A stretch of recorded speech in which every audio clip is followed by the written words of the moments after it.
Well guys, I'm working on the 812 again, and I got the motor all back together and cleaned out, and I put a different starter on it since those gears were busted on the Bendix on the other one. And I hook up my jumper pack here, and I got no action when I'm hitting the key. So what I'm going to do is take out the key switch and test the wires and make sure that they're functioning properly and that they have the right voltage and the right wires.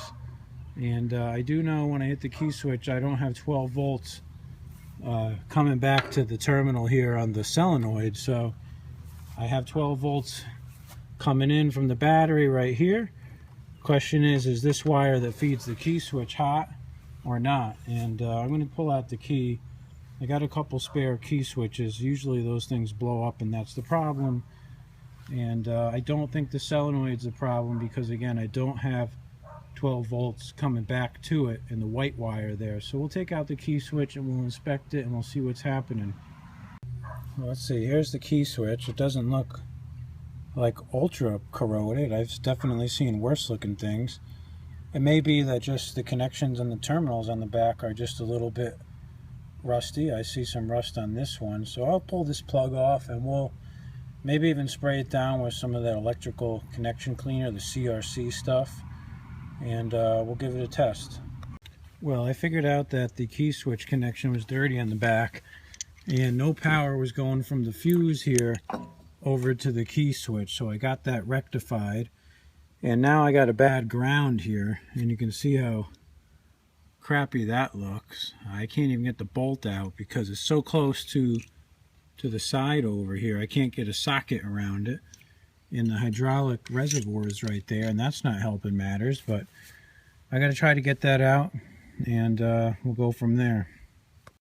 Well, I got this off, and there's so much rust on it, it's like it's dirt. And the bottom, the top. So what I'm going to do is I'm going to bring this into the wire wheel and just clean that off. We'll throw out this old rusty crappy bolt here, and we'll put a nice new one in. And this area down here on the frame that it mounts to really isn't that bad looking, but I have a feeling that just this cable is so rusty that that's the issue. So we're going to clean this up a little bit and throw it back together and see if we got a ground. Now I want to show you guys how I'm diagnosing this.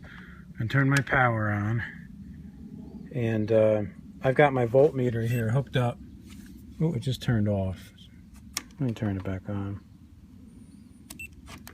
Anyways, I've got my voltmeter turned on, and you see I got 13 volts, and the battery is 13 volts. And I've got this clip here going on the hot wire going into the solenoid, and it's hot, as you can see. I got that just clipped on a ground, so I got a good ground. I'm going to turn this off now, and I'm going to take my wire and put it on the prong for the solenoid. I'm going to turn this back on, and I should get 12 volts when I put the key in the on position, and I got nothing.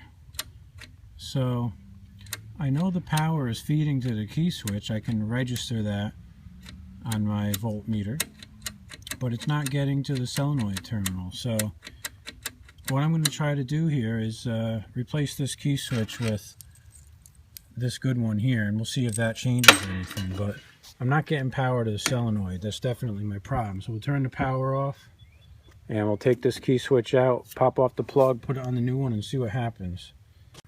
Well, the old ignition switch is bad. I've got the continuity tester on, and I put one on the ignition and one on the battery. And when you put the key in the on position and the start position, they should have continuity, and they don't.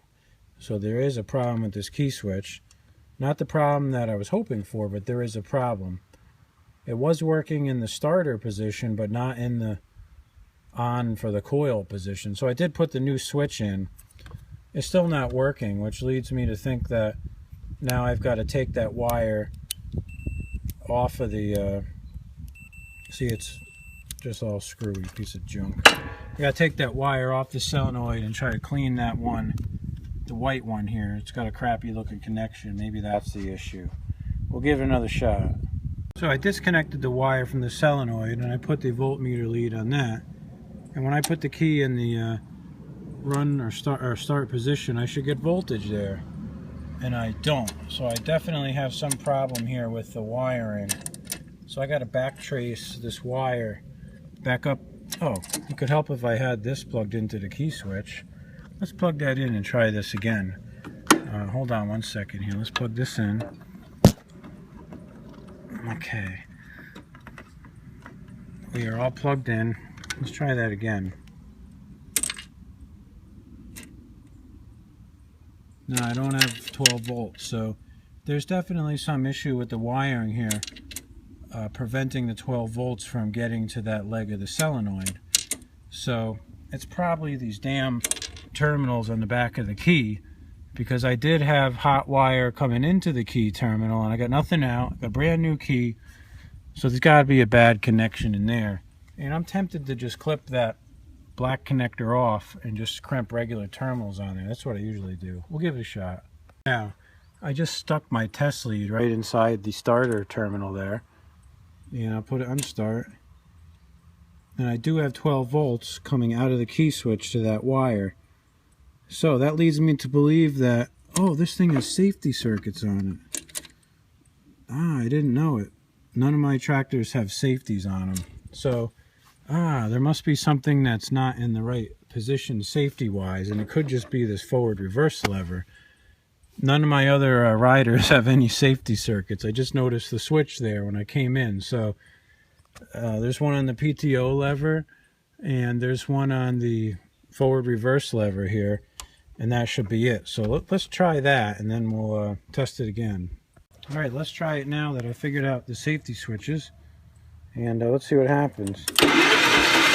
Oh, what do you know? It cranks over. Who would have thunk? Those newfangled safety switches, huh? What do you know? So there's no gas in it or anything. I'm just going to take a little ether and spray it in the carb and see if it will fire.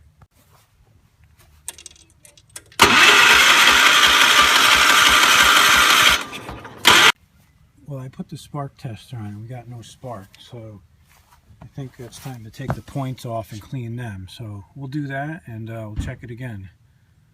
Now, I got some spark glue in here, and I gave it a shot of carb cleaner. Yeah, it's gonna run. Look at that sweet black smoke coming out. That's awesome. So there's no gas line hooked up, and the throttle cable seems to be like frozen. Go figure. But we got potential here, guys. We got potential, that's for sure. I'm gonna give it some more carb cleaner again. That was kind of fun. Let's see what happens this time.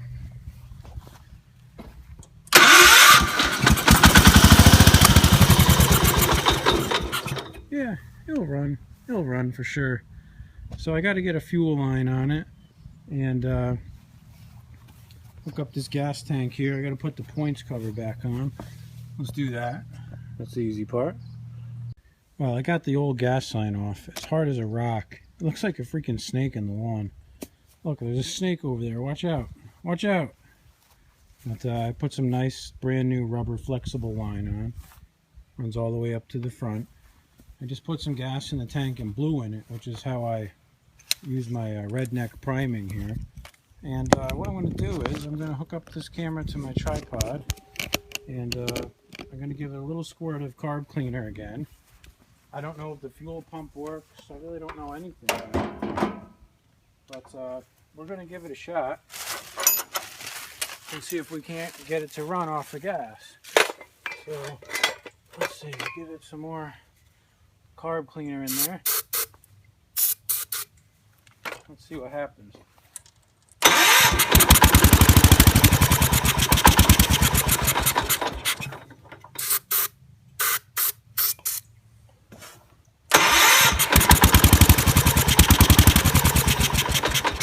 Now, I've never cleaned the carb or anything here, so for all I know, the bowl is totally clogged with stuff, but give it a shot.